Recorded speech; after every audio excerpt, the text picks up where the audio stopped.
What's up, everybody, man? Welcome back to the Growth Talk podcast. It's your boy James with Jamiee and Nate. And today we're going to talk about surroundings and accountability. And so since my girl Nate seems like she's ready to unleash with y'all some power, I'm going to let her go first to start it off and kick it off. So go ahead, Nate. Look, thank you, James. Thank you, James. Look, like he said, welcome to Growth Talk again. Surroundings and accountability is very important with growth, especially surroundings for sure. So just a little like a little story, like a little analog. You can call a person. So example, I'm gonna call you James. I'm gonna call you Jamiee, and I'm telling you about all of my problems. And I'm just telling you they did this and they did that and whoop-de-woo, whoop-de-woo. And you tell me, okay, Nate, this is a solution to it. Versus saying, well, now, girl, you need to go ahead and you don't let them talk to you like that, pumping you up to put you in a negative mind state versus a positive one.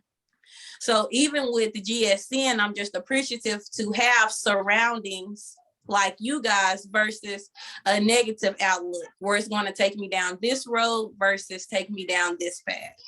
So just coming to a solution and awareness faster than what you would having the certain type of surroundings around you. Because you can get fed in all aspects. You can get fed in a bad way, or you can get fed in a good way. Mm-hmm. And then it's going to come out.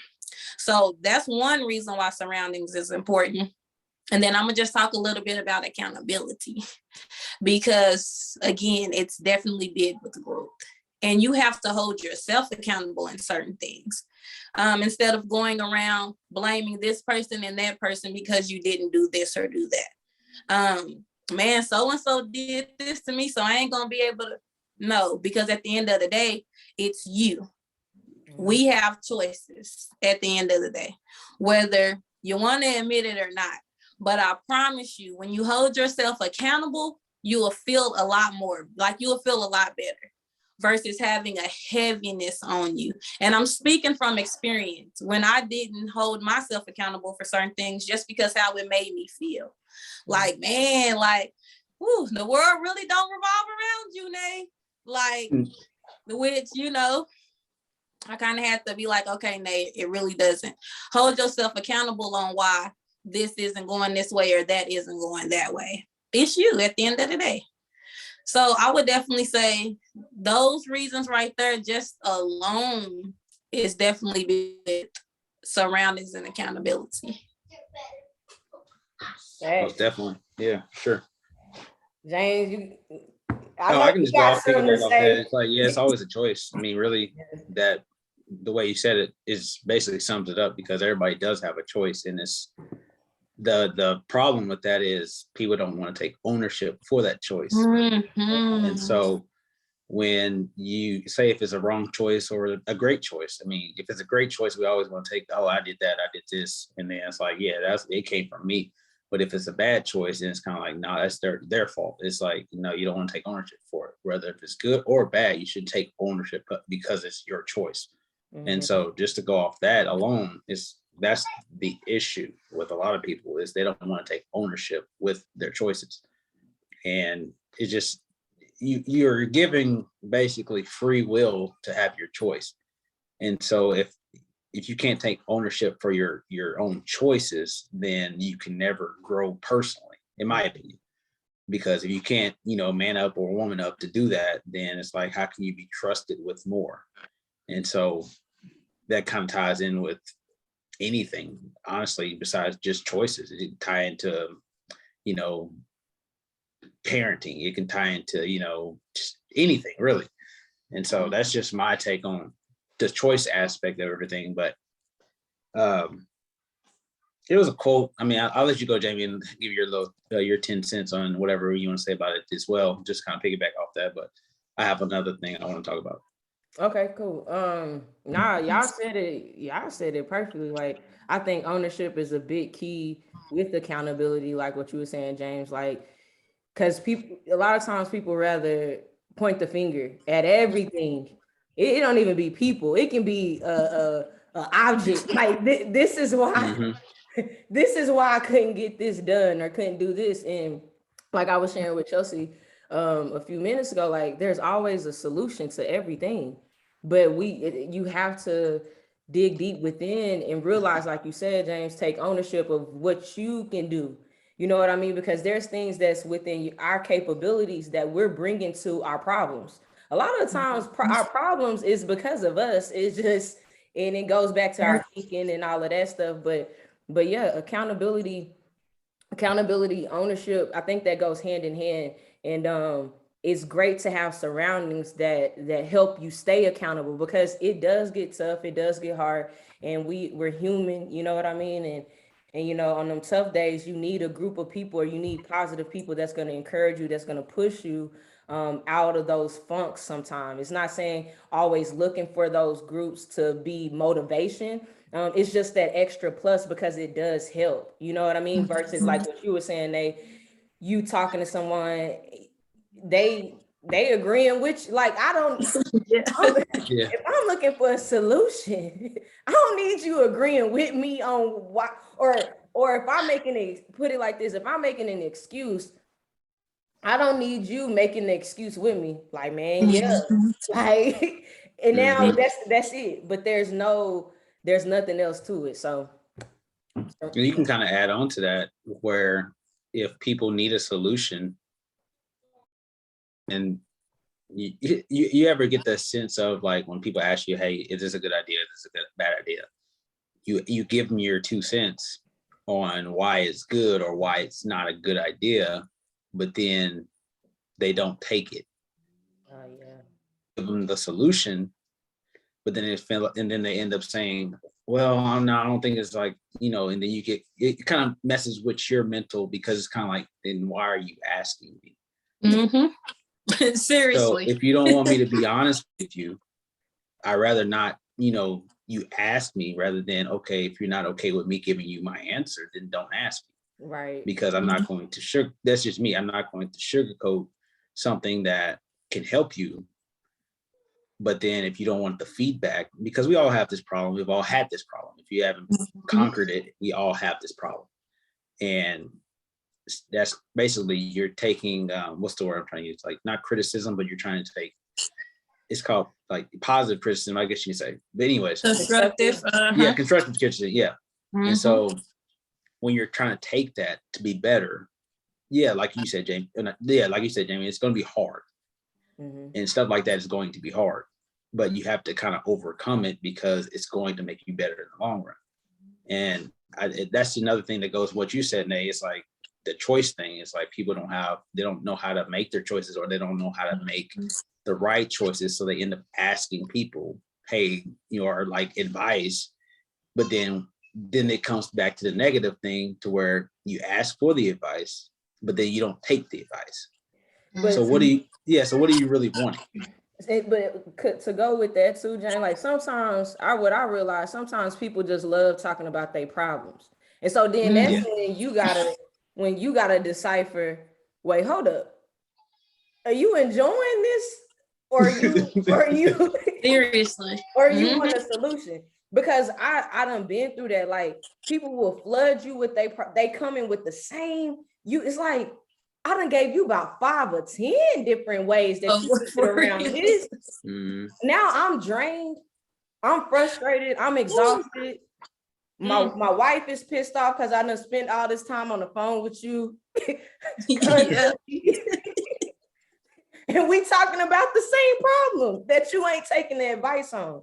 And that's when I realized, oh, you done fell in love with your problem, and you done fell in love with just talking about it. And now I've done become a person, and that's when I had to realize, oh, I done become a person that you just like, I'm the person that's I'm gonna listen, and you just want to just dump it. And now nah. So sometimes people just that to go with you saying, James, like, that's what I realized. Sometimes people just enjoy it. They enjoy it. They ain't looking for no advice. That's how they disguise it. I want some advice. Then you give it to them. They going back to the problem. Yeah, because like you said, it's the way that the mind is set up. And when you get so comfortable in being in a surrounding of negative people and negative things. It's like every time y'all link up, let me tell you about whoop-de-whoop, it's always some negative. So when you do come with that advice, that positivity, that constructive criticism, it's like the door is closed and you just talking through the door like, can you hear me? Can you hear me now? Mm-hmm. Like, because they're closed, because they're not used to that type of rawness. And even what you said, James, it took me back to something that I had wrote down this week that God gave me was, you think, because of the way that my heart is set up, like you said, Jamiee, because we do listen. We are there for, to give that feedback. But at the same time, we, like you said, we have to know when enough is enough. So what God told me was, be, like James said, don't sugarcoat nothing, because it's going to hurt them more if you do not be honest with them. Mm-hmm. So would you rather not be honest and continue to allow them to suffer when you could have told them the truth? Or do you want to just tell them the truth and then have that little feeling that you're going to have for a little bit, but they done took that advice? Like, girl, just hush, because I done told you this already. But in a big difference. So you can talk about it all day, but are you walking?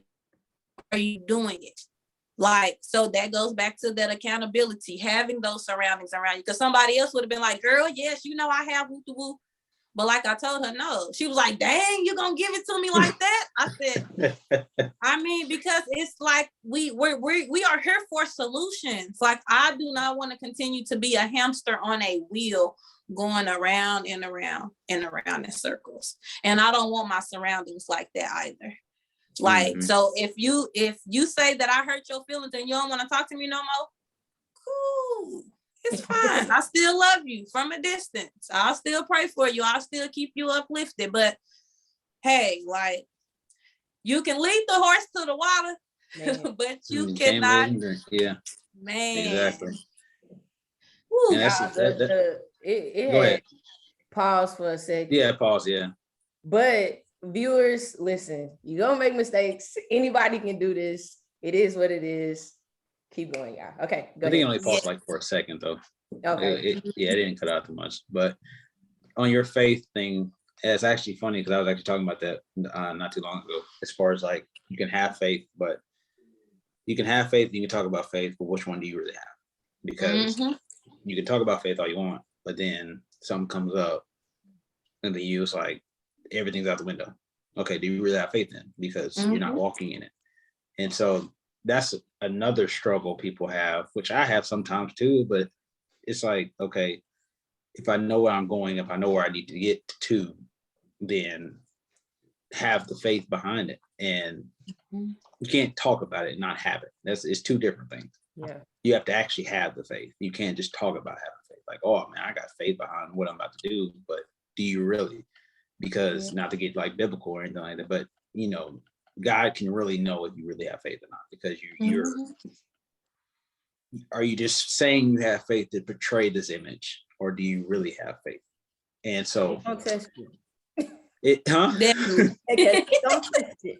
Yeah, it definitely gonna test you, because I forgot what I listened to, but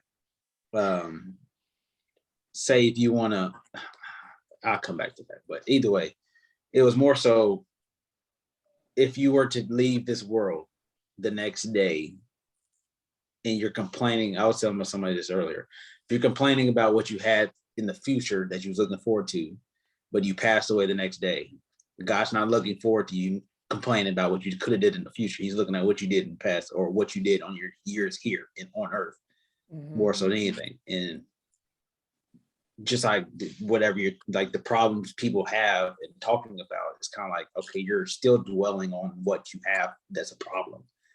Like, are you going to keep on talking about it, or are you going to change it? And so at the end of the day, if we want to be real about it, just an excuse.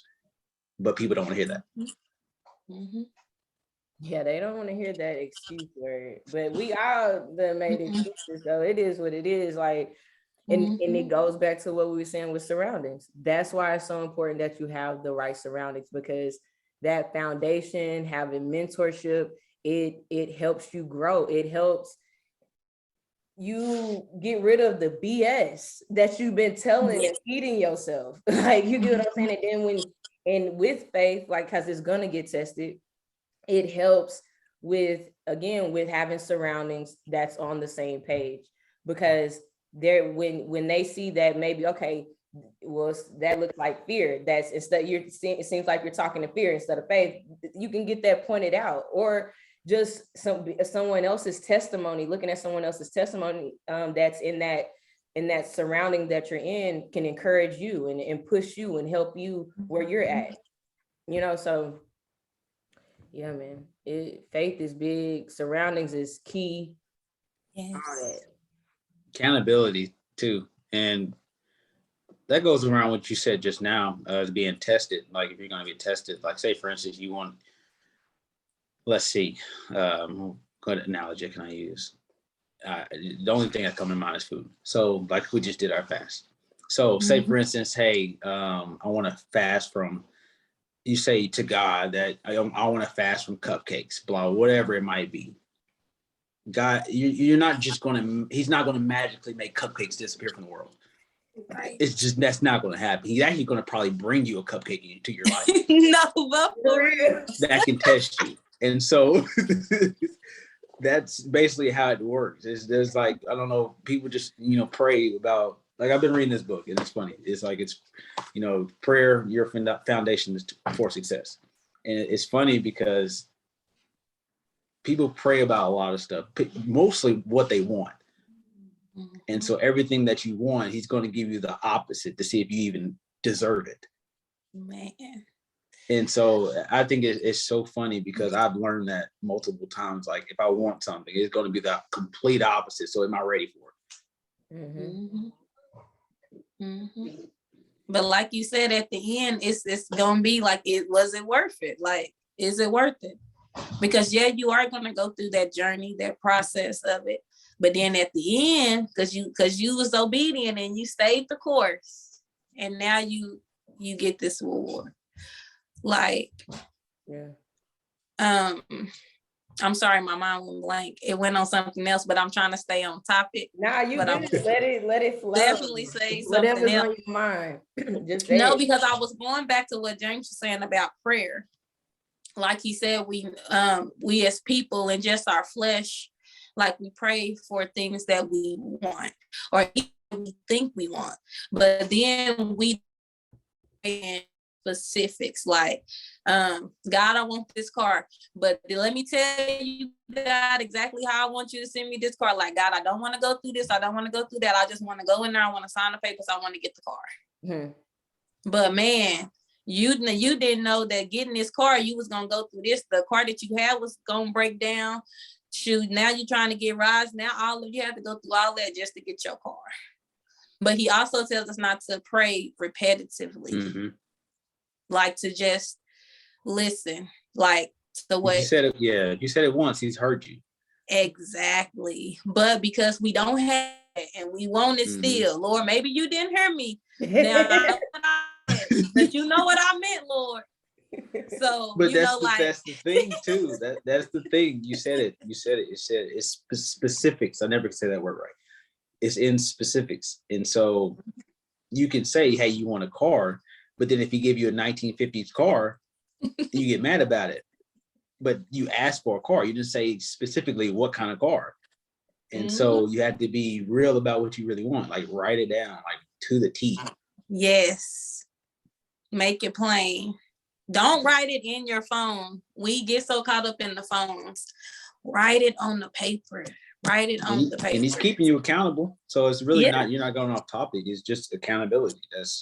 He's keeping you accountable to what you said. And so this is what you said. I want a car. Okay, you didn't be specific about it. So he give you a car. No, but for real. Oh my goodness. And then just know that, like, going back with accountability and ownership, take ownership for it, because a lot of things that what we're praying for, what's stopping us is our lack of accountability for ourselves. And it is us not choosing to say, like we were talking about earlier, yo, you know what, I could have did that better. Oh, the presentation didn't come out. I didn't get the opportunity because I didn't study. I Like I didn't have a good presentation. I didn't really put in the work. I didn't like you know what I mean? Instead of like, because we so quick, oh man, they just out to get me, thinking the whole world out to get me. They didn't want this promotion. You're not showing the work, showing up to work. You you can't, because people think, and it's another thing with jobs, like people think seniority means that you get the promotion. No. Are you bringing value to that job? Are you, when you go, or that business or whatever it is that you're doing, if you're, whatever you're doing, are you giving your best effort? If not, then don't get mad when you're not getting looked at. You might have been there 10 years, 15 years, but if you thinking from the perspective of, I'm just here, I just work here, just punching in the clock and leaving, then that's what you're gonna get.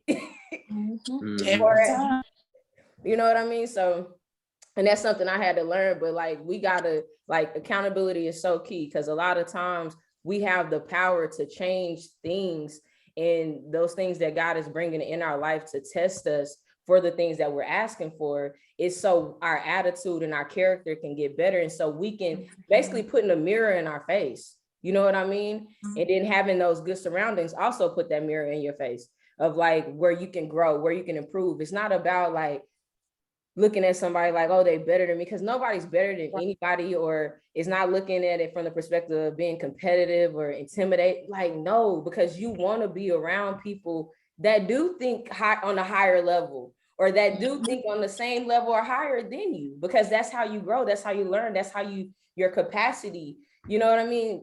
Stretch is tired. But if we all, like they say, the cliche, it's a cliche, but it's the truth. If I'm around 10 bums, like, I'm about to be number 11. Like, it's the truth. It's with, when you really think about it, it's with anything. And I know, like, what it's about to be a drastic thing, but if I'm around people that's stealing cars, I'm about to be one of them. It's bruh, I can't, like, being completely transparent. I stole some stuff. I stole something in college at Walmart, right? A few times, but I was around that was doing that. You get sticky finger, yeah. So I was like, oh, well, let me see what I can do. Yeah. Then when somebody got caught paranoid, oh no, I ain't doing that. I ain't got time for that. Like, I'm just being completely transparent. It's just the truth. But then when you get around growing people, you also growing. You get around people that's making this type of money, you about to be making that type of money, so forth and so on. So, and like you said, and I even appreciate the transparency, because that's big too.